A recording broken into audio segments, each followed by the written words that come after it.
Good afternoon friends, শুভ দুপুর। আজকে বৃহস্পতিবারের পুজো হয়ে গেছে। সোমাস ব্লগ থেকে সোমা বলছি। অনুরোধ রইল পুরো ডেলি ব্লগটা পুরোপুরি দেখার জন্য। মাছের ঝোল বানিয়েছি আজকে, রুই মাছের।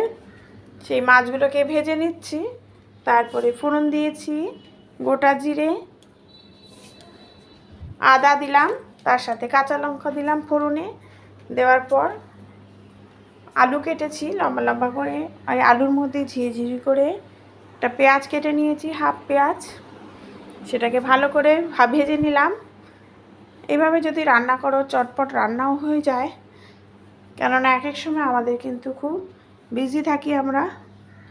মেয়ের অফিস, মেয়ের কলেজ, বরের অফিস সব থাকে। দিয়ে দিলাম আলুটা ভাজা হয়ে গেলে জিরের গুঁড়ো আর হলুদ দিয়ে ভালো করে কষিয়ে নিচ্ছি।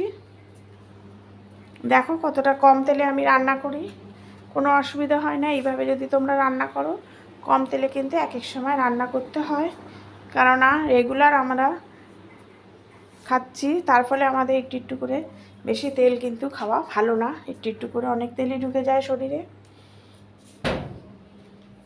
দিয়ে দিলাম মাছগুলো। ভালো করে ফুটে গেলে, আলুটা সেদ্ধ হলে ধনেপাতা দিয়ে নামিয়ে নেব। আরেকটা হচ্ছে পদ করছি, সেটা হচ্ছে দেখো, এটা হচ্ছে খেজুর বলছি কিশমিশ, কাজু বাদাম, আর হচ্ছে এমনি যে বাদাম হয় সেই কাঁচা বাদাম নিয়ে নিয়েছি। তার সাথে একটু আদা, লঙ্কা, পেঁয়াজটা দেখো কতটুকু, একদম সামান্য পেঁয়াজ নেবে।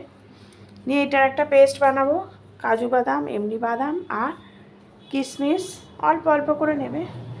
বললাম নামানোর আগে ধনেপাতা দেবো। ধনেপাতা দিয়ে মাছটা নামিয়ে নিয়েছি। এই মাছের ঝোলগুলো কিন্তু গরমকালে বেশ ভালোই লাগে। তার সাথে যদি একটু লেবু থাকে, গন্ধ লেবু দিয়ে দিচ্ছি, এলাচ আর লবঙ্গ আর গোটা জিরে ফোড়ন। আলুগুলোকে ডুমু ডুমু করে কেটে নিয়েছি। ভালো করে ভাজা হয়ে গেলে তারপরে কিন্তু ভালো করে ভাজতে দিলাম। দেখো মাছটা নামিয়ে নিয়েছি, কত সুন্দর হয়েছে দেখতে। বললাম খেতেও ভালো লাগে। এই সুযোগে আলুগুলো কিন্তু ভাজা হয়ে গেল। আলু ভাজা হয়ে গেলে আমি ওই পেস্টটা দিয়ে দেবো, যেটা নিয়েছি পেঁয়াজ, কাজু বাদাম, আদা, এমনি বাদাম আর হচ্ছে কিশমিশ, আদা, লঙ্কা আর একটু স্লাইড পেঁয়াজ দিয়ে মশলাটা করেছি। করে এটা ভালো করে ভেজে নেব। কি রান্না করব সেটা কিন্তু লাস্টে বলছি, দেখো দেবো একটু পরেই। স্লাইড হলুদ দেব, দিয়ে ভালো করে কষিয়ে নেব। আর নুন তো আলু ভাজার সময় আমি দিয়েছি, লাগলে আর একটু দেবো পরের দিকে। মশলাটা দেখো ভালো করে কষিয়ে নিচ্ছি, একটু জিরের ধনে গুঁড়ো দিচ্ছি।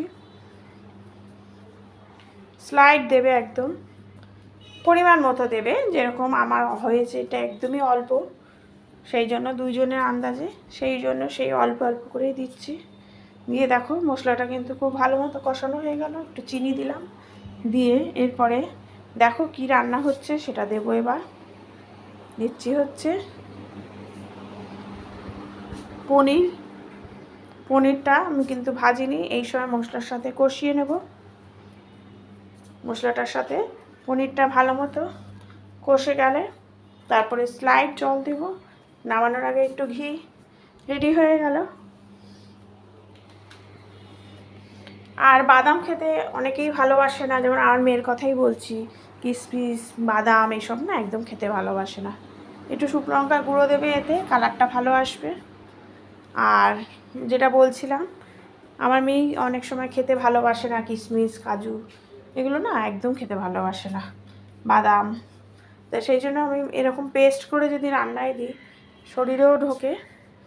দেখো কত শুকনো শুকনো করে করেছি। মেয়েকে টিফিনেও দিয়ে দেবো এটা। ভালো লাগলে বেল আইকনটা প্রেস করো। Thank you.